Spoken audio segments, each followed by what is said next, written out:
আমরা সপে দিলাম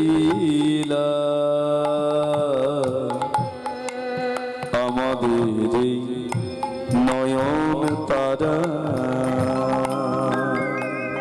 প্রভু তোমার চরণে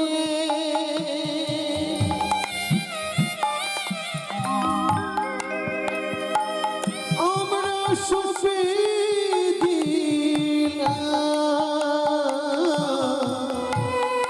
আমাদের নয়ন তারা। আমাদের নয়ন তারা। আমাকে নিয়ে সুখে সংসার করবে, খোলা আকাশে নিচে থাকবে, কিন্তু এ তো অসুরে, এ সুখে সংসার করতে দেবে না। এই যে ভগবানের বাবা মা হয়ে খুলে নেওয়া হলো নতুন কাপড়, তাদের শরীর থেকে খুলে নেওয়া হলো সোনার অলংকার, পণিময়ে পরিয়ে দেওয়া হলো লোহার বেড়ি, আর পাঠিয়ে দেওয়া হলো কোথায় জানেন? কংসের রাজ্যের সব থেকে অন্ধকারতম কারাগারে, যেখানে না কোনোদিন সূর্যের আলো না কারো ছায়া দেখতে পাওয়া যায়। একটা কারাগারের দুদিকে দুজনকে বসিয়ে দিয়ে বুকের মধ্যে পাথর শিল চাপিয়ে দেওয়া হলো। বৎসরে একটা দিন ওই শিলটা খোলা হতো, কারণ দুজনের না মিলন হলে সন্তান দেবকীর গর্ভে আসবে না। আজকে সেই দিন দুজনের বুক থেকে শিলটা খুলে দেওয়া হয়েছে।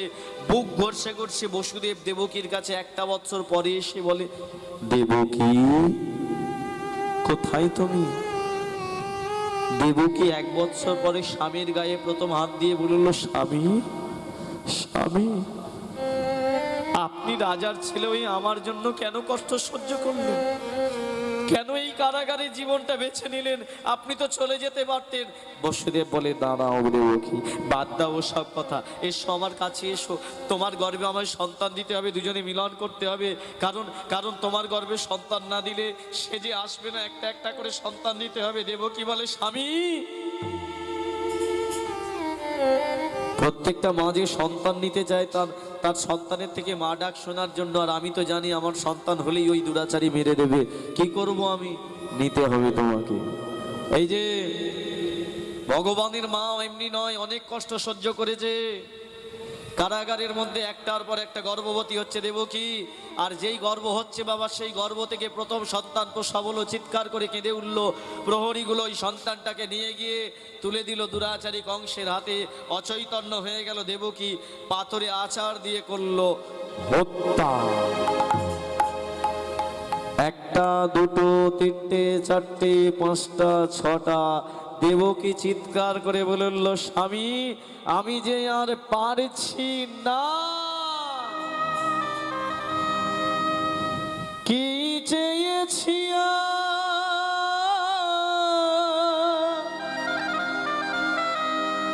স্বামী, কি যে পেলাম,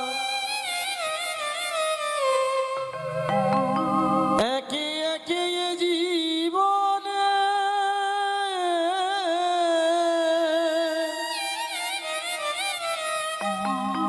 আমরা সহারালাম।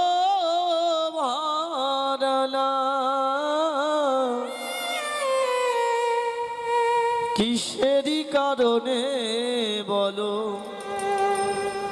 হলো কারো?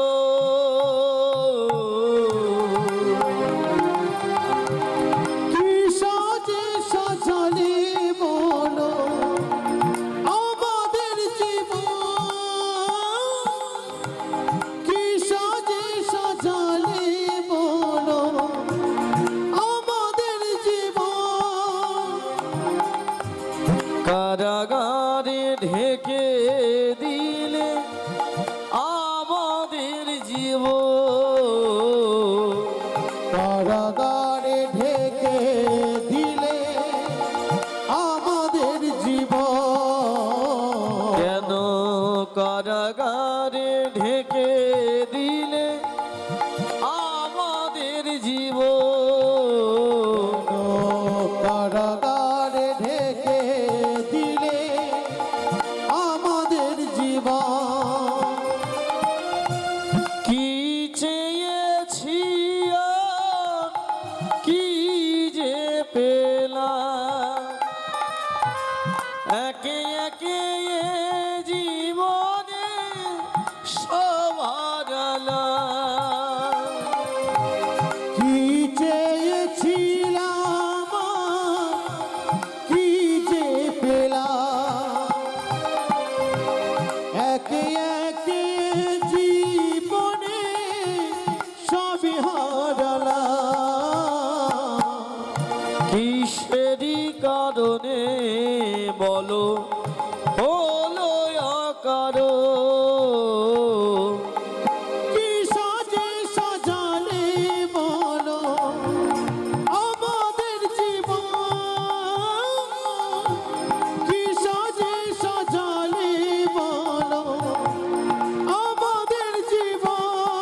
ও গো নারায়ণ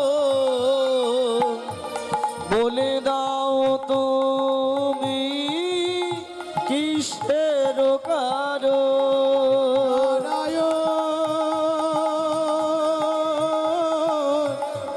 ও গো নারায়ণ বলে দাও তুমি প্রভু কিসেরি কারণ। আসুন এখান থেকে জেনে নিই কয়েকটি প্রশ্নের উত্তর। প্রশ্নগুলো কি কি?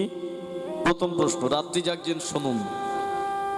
ভগবান যিনি, আমরা এই জগতে আমার বাবা মাকে কষ্ট দিলে, বাড়ি থেকে বের করে দিলে আমি সমাজের কাছে খারাপ ছেলে হব, তাই না?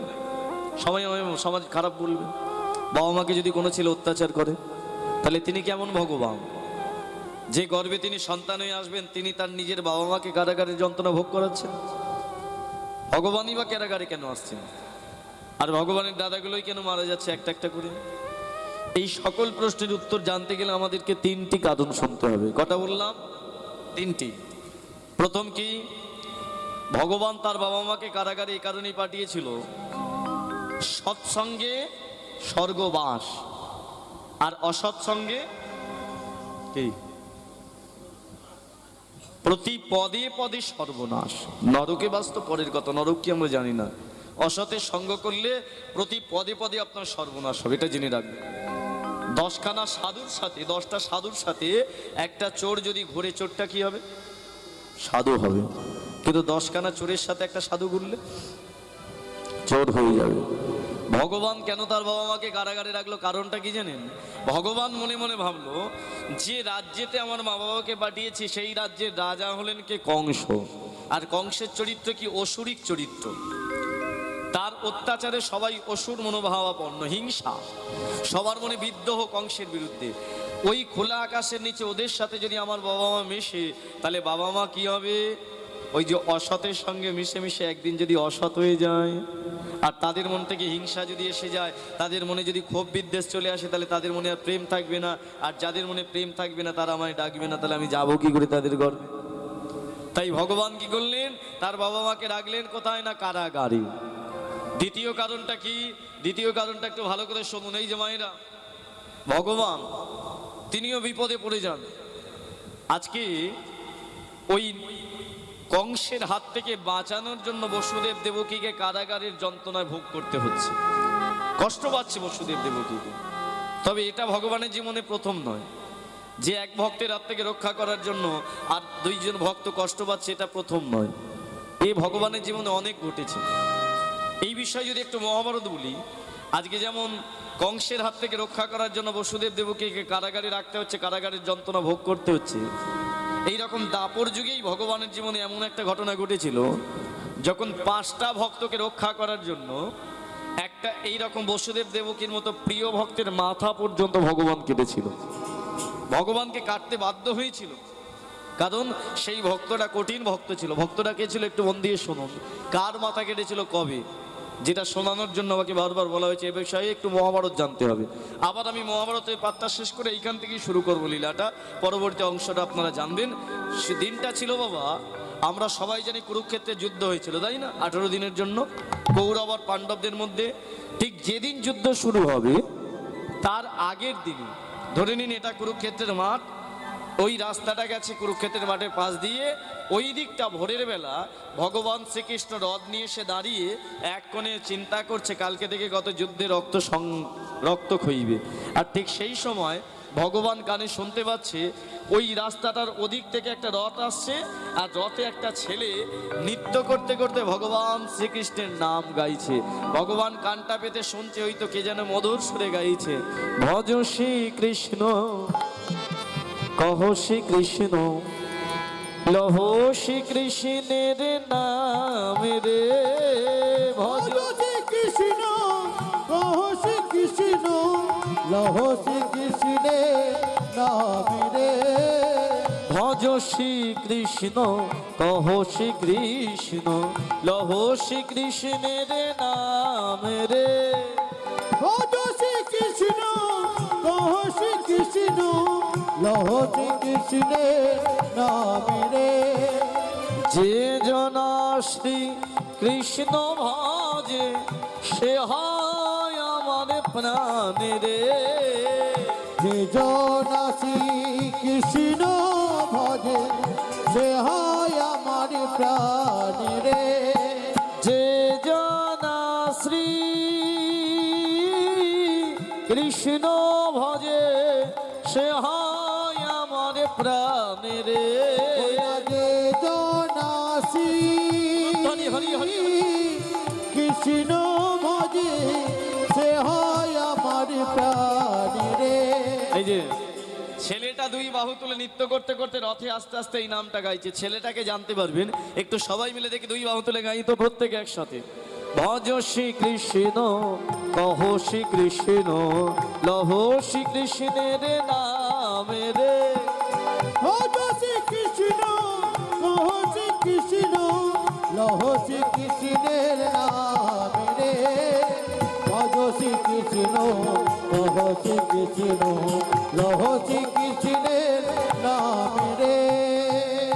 এই হাত নামা হাত নামা নাও না, আরে হাতটা নামাতে বললাম তো। ওমা যে ছেলেটা রথে নাম গাইতে গাইতে আসছিল, নামটা শোনা মাত্রই ভগবান এই কোণে যে দাঁড়িয়েছিল একদম ছুটে গিয়ে সেই রথের সামনে দাঁড়িয়ে ছেলেটাকে বলে বললো, এই তোর হাতটা নামা, নিচে নেমে আয়, নিচে নেমে আয়, নিচে নেমে আয়। আর যেই বলেছে ছেলেটা এক লাফে রথ থেকে সোজা নিচে নেমে একদম ভগবানের চরণে। কি সৌভাগ্য আমার, যার নাম আমি মুখে গাইতে গাইতে আসছি সেই সাক্ষাৎ ভগবানকে দেখতে পাচ্ছি। ভগবান শ্রীকৃষ্ণ বলে, রে কে তুই রে, কি নাম তোর, এত সুন্দর আমার নাম গাইছিলিস? ছেলেটা বলে, সুন্দর কিনা জানি না, তবে সারাক্ষণ আমি তোমারই নাম গাই। বাহ বাহ বাহ, এই তোর একটু পরিচয় দে তো, কোথায় বাড়ি তোর, কি নাম তোর? যেই বলেছে ছেলেটা বলে, গোবিন্দ পরিচয় দিলেই চিনতে পারবেন। বলে, চেনার জন্যই তো পরিচয় চাইছি, বল বল বল। বলে, শুনুন, এই কুরুক্ষেত্রের যুদ্ধে আপনি যাদের দলে আছেন আমি হলাম সেই বংশের ছেলে। ভগবান কাদের দলে ছিল মা? কাদের? চন্দ্রবংশে। আমি বলেছি কৌরব আর পাণ্ডবদের মধ্যে কাদের দলে ছিল? বলে, কে দেখেছে আর তুই দেখিস, তার দেখতেও পাবিও না। হ্যাঁ, কৌরবদের দলে ছিল তো ভগবান, পাণ্ডবদের দলে ছিল। যাই হোক, ভগবানকে ছেলেটা বলল, গোবিন্দ আপনি যাদের দলে আছেন আমি হলাম সেই বংশের ছেলে। ভগবান বলে, আমি তো পাণ্ডবদের দলে থাকি। বলে, আমি তো ওদেরই ছেলে। এই এই তুই পাণ্ডবদের ছেলে? কই, আমি কোনোদিন তো তোকে দেখিনি। বলে, আমি তো এখানে থাকি না। এই ভালো করে পরিচয় দিত। ছেলেটা বলে, শুনুন, ওই পঞ্চ পাণ্ডবের মধ্যে সব থেকে যে মোটা আর বেশি খায়, কি নাম? হ্যাঁ, ভীম। ছেলেটা বলছে, আমি হলাম ভীমের ছেলে ঘটোৎকচ, আর ঘটোৎকচের আমি একমাত্র ছেলে, আমার নাম হলো বর্বরিক। এই কি বললি, তোর নামটা আরেকবার বল। বলে, আমার নাম হলো বর্বরিক। মায়েরা ভালো করে জেনে রাখুন, পঞ্চ পাণ্ডবদের মধ্যে ভীম একটা রাক্ষসীকে বিয়ে করেছিল যার নাম হিড়িম্বা। সেই হিড়িম্বার ছেলে ছিল ঘটোৎকচ। এত মালপত্র কোথায় ছিল বলতো? কত লোকের খাবার, প্রচুর ব্যাপার, সিংহাসন টিংহাসন, সুটকেস টুটকেস, কি ব্যাপার। উফ বাবা, আপনারা পারেন। নেতাই গৌর হরি বল হরি। আবার কালকেও আছে নাকি? হ্যাঁ,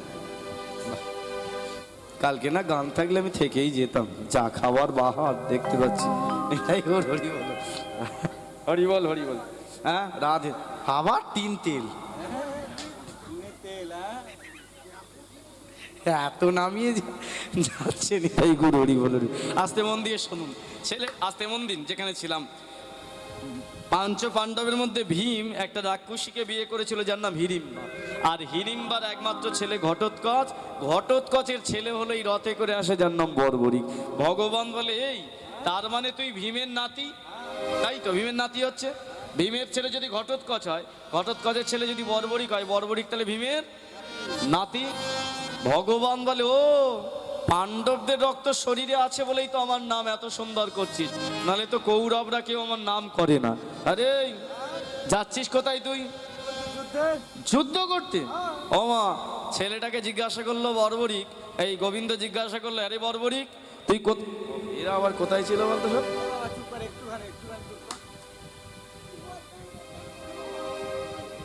এই বাবু, তুই তো একা ছিলিস, বল আবার কেন তুই ওকে নিয়ে এলি? ও আর জানি মাথা খারাপ করে দেবে। নিতাই গৌর হরি বল হরি। আবার এসব কেন গো? শোনো দাও, দেখেছো খাবারের জন্য আবার আমাদেরকে টাকা দিচ্ছে। কাকে আশীর্বাদ করবো? তুমি একটু আশীর্বাদ করো আমাকে, তুমি আশীর্বাদ করো। আবার কেন? তুমি যতদিন ভগবান তোমাকে দীর্ঘ আয়ু দিক এইভাবে করে যাও, তবে আমরা ইনকাম করতে পারবো। নিতাই গৌর হরি বল। ভগবান তোমাকে কৃপার হাত অনেক দিয়েছে, আরো দিক এইভাবেই যেন গোবিন্দ সেবায়। মেন ব্যাপারটা কি জানেন, এই জগতে যখন আমাদের টাকা পয়সা হয় না, আমরা নিজেদের আনন্দের জন্য ভাবি, কেউ বাড়ি করে গাড়ি কেনে, এগুলো ভাবি, কিন্তু ভগবানের জন্য কতজন ভাবি বলুন তো? যে অর্থ দিয়েছে সেই অর্থ দিয়ে আমি একটু গোবিন্দকে সেবা দিই। আজকে আপাত দৃষ্টিতে দেখুন, একটা মানুষের বাড়িতে 5 জন এলে, ভালো করে বিচার করে দেখবেন, একটা মানুষের বাড়িতে যদি 5 জন কুটুম আসে, তার কত ঝামেলা বলুন তো? তাদের খেতে দেওয়া, তাদের ঘুমাতে দেওয়া, তাদের শুতে দেওয়া, তাদের রান্না করা। আজকে এত মানুষ এলো, সেবা দিল, কে করালো? কৃপা না থাকলে এগুলো হয় না। কৃপা না থাকলে কোনোদিন এগুলো হয় না। সেই কৃপা পেয়েছি, আশা করি আগামী দিনে এই কৃপার দ্বারা আশা না হচ্ছে না। আচ্ছা আচ্ছা, বৃষ্টি হলো, সব শুনেছি আমি। আচ্ছা, নিতাই গৌর হরি বল। আমি সব শুনেছি, আমার সাথে অনেক দিন ধরে 8 মাস ধরে কথা হচ্ছে। হ্যাঁ আছে, গোবিন্দের কৃপা আছে, কিন্তু এইখানে একটু কৃপা হলে ভালো লাগতো।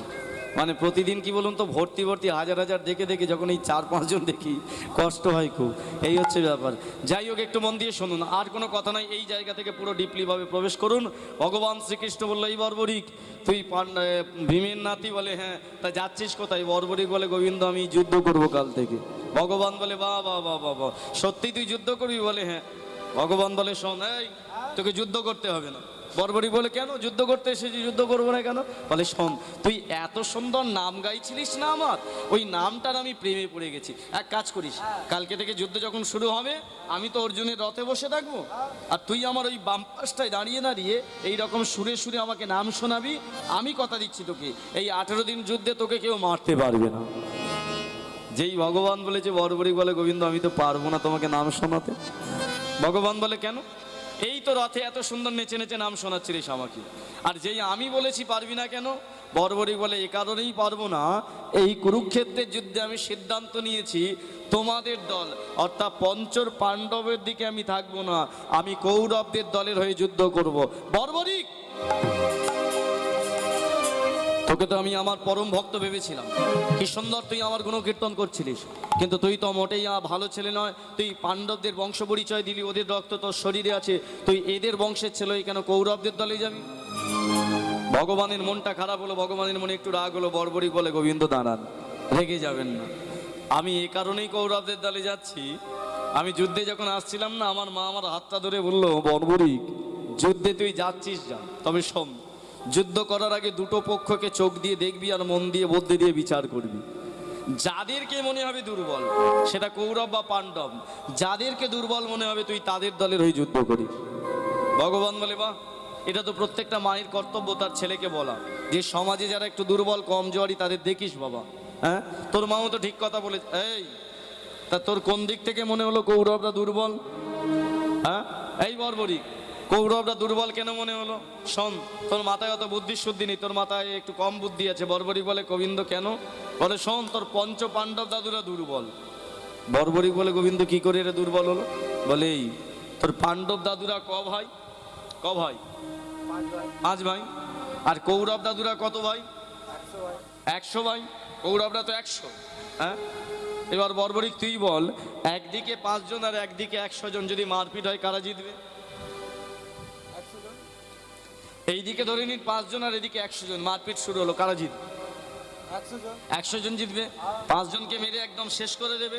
ভগবান বর্বরীকে বলছে, তুই বাচ্চা ছেলে, তোর মাথায় অত বুদ্ধি শুদ্ধি নেই, দুর্বল হলো পাণ্ডবরা আর সবল হলো কৌরবরা। ওরা এমনিতেই 100 আছে, এরা 5 আছে, তুই এদের দলে যোগদান করে এরা 5 থেকে 6 হলো। যেই বলেছে বর্বরিক বলে গোবিন্দ বেশ ভালো যুক্তি দিয়ে তো আমায় বোঝালেন, এবার আমার যুক্তিটা তাহলে শুনুন কেন কৌরবরা দুর্বল। বলে কেন? এরা 100 জন হলে কি হবে?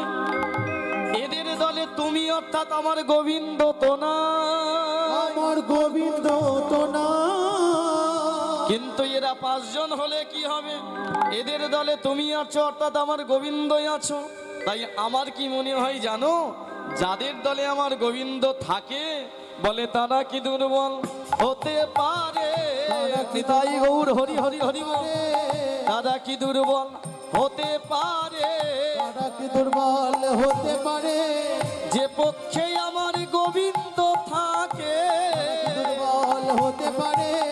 যে পক্ষে আমার গোবিন্দ থাকে, তারা কি দুর্বল হতে পারে? একটা যুক্তি ভক্ত রূপে দিল, বাচ্চাটাকে বসাতে হবে, ও বোঝে না, ওকে যেন মাকে নিতে বলুন। জানি তাই, ঠিক আছে, একটু কথা বলবেন না, ও ঠাকুর মতো। এই যে একটা যুক্তি তাতেই কাপি। বর্বরিক বলে উঠলো গোবিন্দ ওরা 100 জন হলে কি হবে? ওদের দলে তুমি নেই, কিন্তু এরা পঞ্চপাণ্ডব, এদের দলে তুমি আছো। এই পৃথিবীতে সব থেকে শক্তিশালী তুমি। এরা 5 জন কেন, 1 জন হলেও এরা সর্বশ্রেষ্ঠ। যেই বলেছে এই কথা ভগবান মনে মনে ভাবলো না না না, এ তো তাহলে যে সে ছেলে নয় যে আমাকে এত ভালো চেনে। আমি পঞ্চপাণ্ডবদের দলে আছি তাই এরা শক্তিশালী দল, আমি কৌরবদের দলে নেই তাই কৌরবরা দুর্বল। তার মানে এ ছেলে তো যে সে ছেলে নয়, একে কৌরবদের দলে যাওয়ার আগে একটু পরীক্ষা করে নিতে হবে। এই বর্বরিক, তুই কৌরবদের দলে যাবি, কাল থেকে যুদ্ধ করবি। আচ্ছা কি অস্ত্র নিয়ে এসেছিস দেখা তো আমাকে। পকেট পুরো ফাঁকা, কিচ্ছু নেই। কিচ্ছু নেই পকেটে? বর্বরিক বলে গোবিন্দ আমি তো কোনো অস্ত্র নিয়ে যুদ্ধ করতে আসিনি। ভগবান বলে তাহলে তো প্রথমেই তুই মরে যাবি। বলে না না না না না, এই অস্ত্র নিয়ে আসিনিস তবু তুই মরবি না বলছিস কি করে? বলে একটা অস্ত্র আমার হৃদয়ের ভিতরে আছে। ভগবান বলে কি অস্ত্র রে, দেখা তো। বলে দেখানো যায় না। এই অত ভনিতা না করে বলতো কি অস্ত্র আছে। ভগবান পরীক্ষা করছে বর্বরিককে। বর্বরিক বলে ওটা হলো তোমার নামের অস্ত্র। বর্বরিক আমার নামের অস্ত্র মানে? বলে শোনুন গোবিন্দ, পর্বতের ওপরে আমি বাস, আমার বাস, আমি থাকি ওখানে। যখনই আমি কৃষ্ণ বলে একটা বড় পাথরকে মারি, পাথরটা ভেঙে যায়। যখনই একটা গাছকে ভাঙার ইচ্ছে হয়, একবার কৃষ্ণ বলে মারলেই গাছ ভেঙে যায়। বড় নদী পারাপারের ইচ্ছে হলে আমি কৃষ্ণ বলে একবার নদীতে ঝাঁপ দিলে আমি নদীর ওপারে চলে যাই। তাই আমি সিদ্ধান্ত নিয়েছি, কৃষ্ণ বলে যখন পাথর ভাঙে, কৃষ্ণ বলে যখন গাছ ভাঙে, কৃষ্ণ বলে নদী পারাপার যখন হই, আমি তাই সিদ্ধান্ত নিয়েছি কৌরবদের দলে থাকবো। আর আপনারই নামের এক একটা বান আমি তৈরি করে পঞ্চপাণ্ডবকে মারবো। গাছ যখন ভাঙে, পাথর যখন ভাঙে, তাহলে এই নামে পঞ্চপাণ্ডব মরে যাবে। ভগবান বলে কে রে, হ্যাঁ আমারই বিপরীত দিকে থাকবে, আবার আমার নামের বান আমার ছেলেগুলোকে মারবে। তারা এই আমার নামের প্রতি তোর এত বিশ্বাস? সত্যি বলছিস? কই একটা পরীক্ষা দিয়ে আগে দেখাতো যে কি আমার নামে কি কি হয়। ভগবানের কথা শুনে বর্বরিক বলে কি পরীক্ষা দিতে হবে বলুন না, আমি প্রস্তুত। সঙ্গে সঙ্গে ভগবান পিছনে ঘুরে একটা নিম গাছ দেখতে পেল, আর ওই নিম গাছটার দিকে তাকিয়ে বলে বললো ওই নিম গাছে আগে আমার নাম করে একটা বান মার, যত নিম গাছের পাতা আছে সব মধ্যিখান থেকে যেন ছিদ্র হয়ে যায়। যদি করতে পারিস তাহলে জানবো আমার নামের প্রতি তোর বিশ্বাস আছে।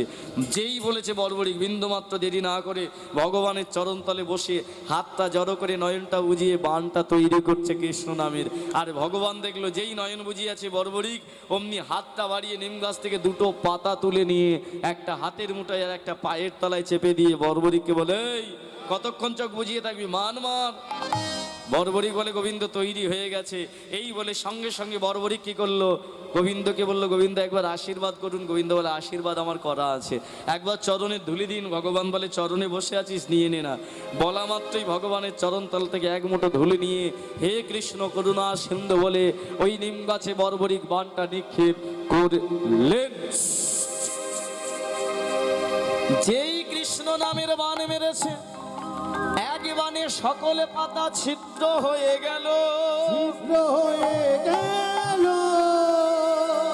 বর্বরিক আনন্দে দুই বাহু তুলে বলে দেখো দেখো দেখো গোবিন্দ, তোমার নামে কত শক্তি তুমি নিজেই জানো না। তুমি নিজেই নিতাই গৌর হরি বল। প্রাণ গোবিন্দ তুমি নিজেই জানো না। এই যে আপনি বলছিলেন আপনার নামে নাকি আমার বিশ্বাস নেই, একবার তাকিয়ে দেখুন ওই যে নিম গাছের একটা পাতাও কিন্তু ভালো নেই, সব পাতা মধ্যিখান থেকে ছিদ্র।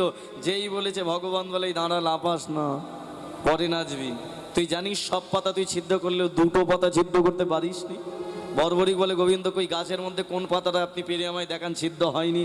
ভগবান বলে ও পাতা দুটো তো গাছে নেই, তাহলে রেখেছেন কোথায়? ভগবান বলে আছে। কোথায় রেখেছেন বলুন তো? পাতা দুটো কোথায়? একটা হাতের মুঠোয় আর একটা পায়ের তলায় রেখে দিয়েছে ভগবান। বর্বরিককে বললো একটা আমার হাতের মুঠোয় একটা পায়ের তলায়।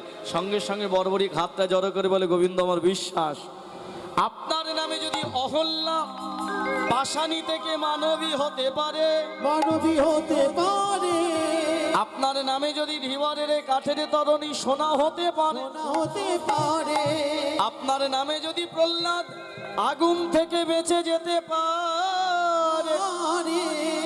আমি তো ওই নামেরই বান মেরেছি গোবিন্দ। একবার হাতের মুঠোয় আরে পায়ের তলাটা সরিয়ে দেখো তো পাতা দুটো ঠিক আছে কিনা। হরি বল। ভগবান বলে কি রে, আমাকে চ্যালেঞ্জ করছে, বলে হাতের মুঠো পায়ের, না না না না, ভক্তরে যা পারে আমি তাই পারি না। এই বলে ভগবান কি করলেন, ধীরে ধীরে হাতের মুঠোটা কাছে নিয়ে এসে যেই মুষ্টিটা খুলেছে চমকে উঠল ভগবান, একই পায়ের তলা, একই অবাক ভগবান, কারণ দেখলো তার হাতের মুঠোর পাতাটাও ছিদ্র, পায়ের তলাটার পেতাটাও ছিদ্র। চিৎকার করে ভগবান বলল বর্বরিক, এই কুরুক্ষেত্রের যুদ্ধে তুই ওই কৌরবদের দলে যাবি না। আচ্ছা মায়েরা যারা এখানে বসে আছেন বাবারা বলুন তো, ভগবান কেন বর্বরিককে বললো তুই ওদের দলে যাবি না? যারা কীর্তন শোনেন তারা বুঝতে পারবেন। ভগবান চিন্তা করলো যে ছেলেটা বান মেরে, আমার নামের বান মেরে আমার হাতের মুঠোর পাতা পায়ের তলার পাতা ছিদ্র করে, সেই ছেলেটা যদি কৌরবদের দলে যায়, আমার নামের বান যদি পঞ্চ পাণ্ডবকে মারে, আমি তো বাঁচাতে পারবো না। কারণ পঞ্চ পাণ্ডবকে যদি আমি হাতের মুঠোয় রাখি সেখানেও তারা সেভ নয়, কারণ পাতাটা হাতের মুঠো ছিদ্র। পঞ্চ পাণ্ডবকে যদি পাতালে রেখে আমি পায়ের তলা চাপা দিই তাতেও বাঁচবে না, কারণ পায়ের তলার পাতাটা ছিদ্র।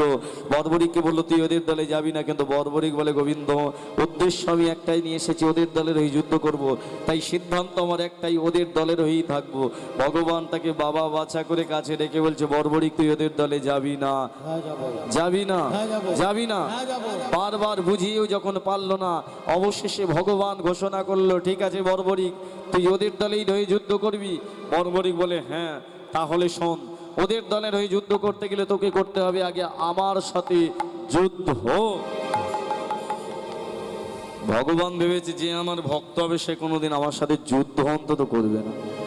তার মানে বর্বরিক আমাকে ভালোবেসে আমার দলে চলে আসবে, কিন্তু বর্বরিক তো যে সে ভক্ত নয়, সে বলে গোবিন্দ কি বললেন, আপনার সাথে আমার যুদ্ধ করতে হবে, আপনি আমার সাথে যুদ্ধ করবেন। ভগবান বলে কেন, তুই কি আমার সাথে যুদ্ধ করবি নাকি? বর্বরিক বলে কেন করবো না, আপনি তো ঘোষণা করে দিয়েছেন। আপনি ভগবান হয়ে যদি ভক্তের সঙ্গে যুদ্ধের ঘোষণা করে দিতে পারেন, আমি সামান্য হয়ে ভক্ত হয়ে কেন করতে পারবো না যুদ্ধ? আমি তবু কৌরবদের দলে যাব, যদি যুদ্ধ করতে হয় করবো আমি। ভগবান বলে আমার সাথে যুদ্ধ, তাহলে প্রস্তুত হ। কুরুক্ষেত্রের মাটিতে কুরুক্ষেত্রের যুদ্ধের আগের দিন শুরু হলো একটা যুদ্ধ ভক্ত আর ভগবানের। দীর্ঘ থেকে দীর্ঘতর, দীর্ঘ থেকে দীর্ঘতর, সকাল থেকে দুপুর, দুপুর থেকে বিকাল যুদ্ধ হচ্ছে, হতে হতে হতে হতে সন্ধ্যাগত। ভগবান ভাবলো কালকে থেকে কুরুক্ষেত্রের যুদ্ধ, বর্বরিককে ওদের দলে যেতে দিলে হবে না, তাই সুদর্শনকে ধারণ করলো, আর ধারণ করে বর্বরিকের মতো ভক্তের দেহ থেকে এই মাথাটাকে আলাদা করে দিলেন। কিন্তু আশ্চর্যের বিষয়, বর্বরিকের কাটা মাথাটা, ওই কাটা দেহটা দূরে পড়ে রইল, কিন্তু কাটা মাথাটা ছটপট করতে করতে করতে করতে গড়িয়ে গড়িয়ে এলো ভগবানের চরণতলে। যেই ভগবানের চরণে স্পর্শ পেয়েছে, প্রাণ ফিরে পেল, কাটা মুন্ড নড়তে লাগলো, চোখের পাতা দুটো খুলে গেল, ঠোঁট দুটো নড়তে লাগলো, আর ভগবান শুনতে পেল ওই কাটা বদনে বর্বরিক চিৎকার করে একটাই নাম গাইতে লাগলো, কৃষ্ণ জগন্নাথ, কৃষ্ণ জগন্নাথ, কৃষ্ণ জগন্নাথ তুমি জগতের নাথ। কৃষ্ণ জগন্নাথ, কৃষ্ণ জগন্নাথ তুমি জগতের নাথ। হে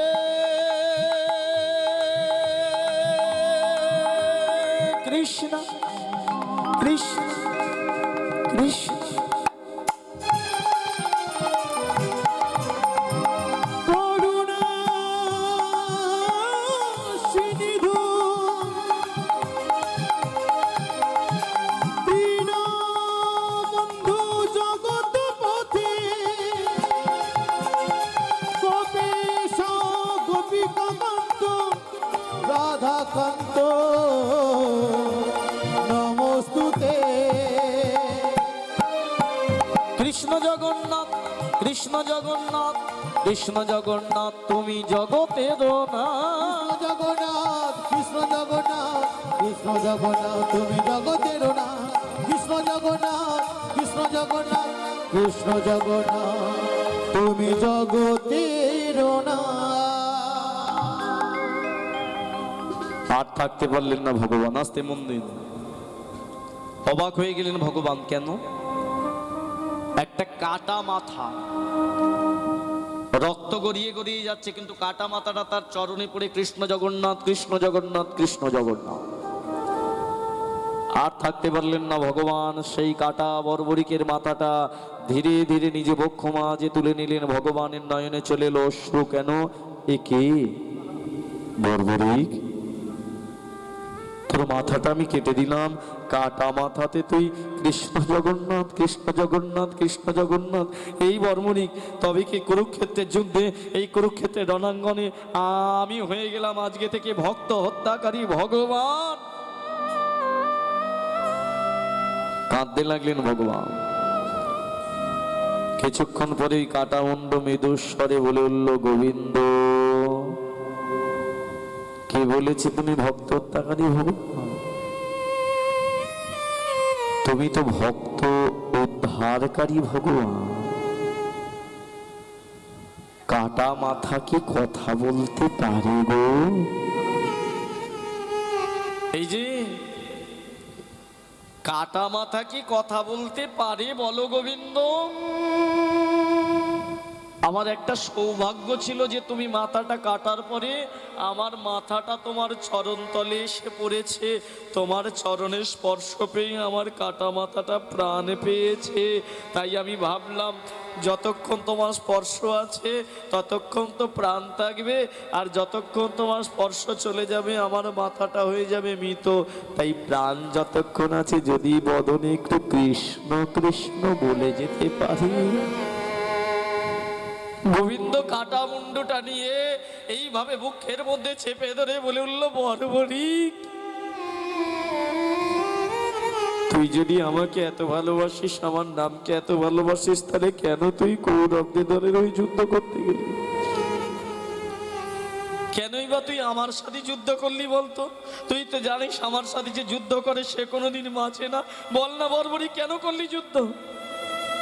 বর্বরিক বলে, কেন করেছি যুদ্ধ শুনবে? এই কুরুক্ষেত্রের যুদ্ধের আগে আমি কানে শুনে নিয়েছি, এই ভয়ঙ্কর যুদ্ধে একমাত্র পঞ্চ পাণ্ডব ছাড়া কেউ বাঁচবে না, সবাই মরে যাবে। শত কৌরব তারা হবে নির্বংশ, কত রথী কত মহারথী সবাই মারা যাবে। গুরু দ্রোণ সেও মারা যাবে, তার একমাত্র ছেলে অশ্বত্থামা সেও মারা যাবে, সর্বোপরি তোমার নিজের ভাগনা সেও মারা যাবে, অভিমন্যু। আমি ভাবলাম আমি তো পঞ্চপাণ্ডব নই, আমিও তো মরে যাব, কিন্তু এক কাজ করি না, কুরুক্ষেত্রের মাটিতে মরলে কার হাতে মরবো জানি না। জগতের মানুষের হাতে মরলে আমি দুটো জায়গায় যেতে পারবো, হয় নরকে নয় স্বর্গে। কিন্তু গোবিন্দ আমি এটা মনে মনে ভাবলাম, যদি তোমার হাতে মরি, যদি আমি তোমার হাতে মরি, ভগবানের হাতে মরলে নাকি নরকে স্বর্গে যায় না, সে নাকি ভগবানের চরণ পায়। গোবিন্দ তোমার চরণ পাওয়ার জন্য যে আমি তোমার সাথে যুদ্ধ করেছি, বলো না কত সৌভাগ্য আজকে আমার। কুরুক্ষেত্রে যুদ্ধের আগে তুমি আমার মাথাটা কেটে আমার মাথাটা তোমার বক্ষ মাঝে নিয়ে তুমি কাঁদছো কেন? তুমি তো ভগবান।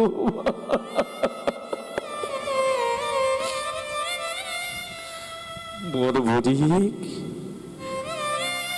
ভালোবাসিস আমাকে, বর্বরিক এত ভালোবেসে আমার নাম গাস। বর্বরিক বলে গোবিন্দ গাইব না। মানুষের জীবন যে পদ্মপাতার জলের মতো টলমল টলমল করে, কখন চলে যাবে কেউ জানে না।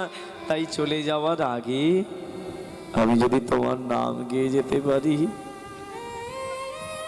হে ভক্তমণ্ডলী কি শুনবেন কীর্তনে, যতজন এখানে বসে আছি সবাইকে চলে যেতে হবে। এসেছি, আশাটা হয়ে গেছে, যাওয়াটা বাকি আছে, কিন্তু যাওয়ার আগের পথটা ঠিক করতে হবে। বর্বরিক গোবিন্দকে বলল, গোবিন্দ আমি যে তোমার হাতে মরেছি কোনো দুঃখ নাই, কারণ তোমার চরণ তো পেতে পারি। একটা কথা তোমায় বলে যাই গোবিন্দ, চলে যেতে হবে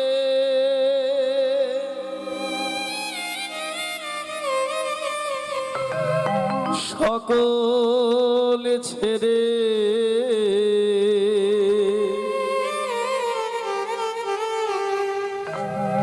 আমাদের আসলে রে সময়। যতজন বসে আছি আপনাকেও যেতে হবে, আমাকে যেতে হবে, আমাদেরকে যেতে হবে। কিন্তু একটা জিনিস কি জানেন, কেউ জানি না কখন চলে যাব। আপনি বসে আছেন, আপনি জানেন না কখন চলে যাবেন। আমি কীর্তন গাইছি, আমি জানি না কখন চলে যাব। কিন্তু একজন জানে, কে? ওই বিধি ওরে কি লিখেছে,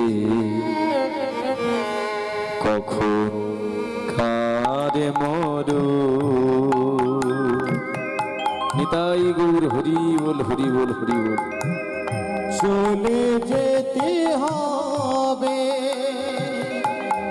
সকল ছেড়ে, আসলে সময় বিধি ওরে কি লিখেছে, কখন কারে মরো। বিধি ওরে কি লিখেছে, কখন কারে মরো। চলে যেতে হবে সকল ছেড়ে, আসলে রে সময় বিধি ওরে কি লিখেছে, কখন কারে মরো। বিধি ওরে কি লিখেছে, কখন কারে মরো।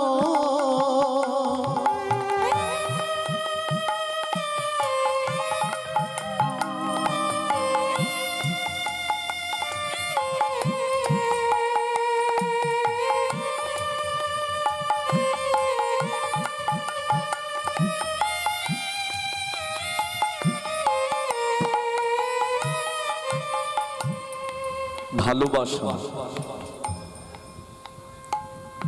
প্রত্যেকের মধ্যে আছে। আপনিও ভালোবাসেন, আমিও কাউকে ভালোবাসি। কারো কাছে বাবা ভালোবাসার পাত্র। এই সংসারে বাবা মায়ের মধ্যে একটা ভালোবাসা হয়, ভাই বোনের একটা ভালোবাসা, যাই যাই একটা ভালোবাসা, বন্ধু বান্ধবে একটা ভালোবাসা, পাড়া প্রতিবেশী একটা ভালোবাসা। কিন্তু জানেন সর্বশ্রেষ্ঠ ভালোবাসা কাকে বলে? যদি কোনোদিন ওই হৃদয়টা দিয়ে আমার গোবিন্দকে ভালোবাসতে পারে,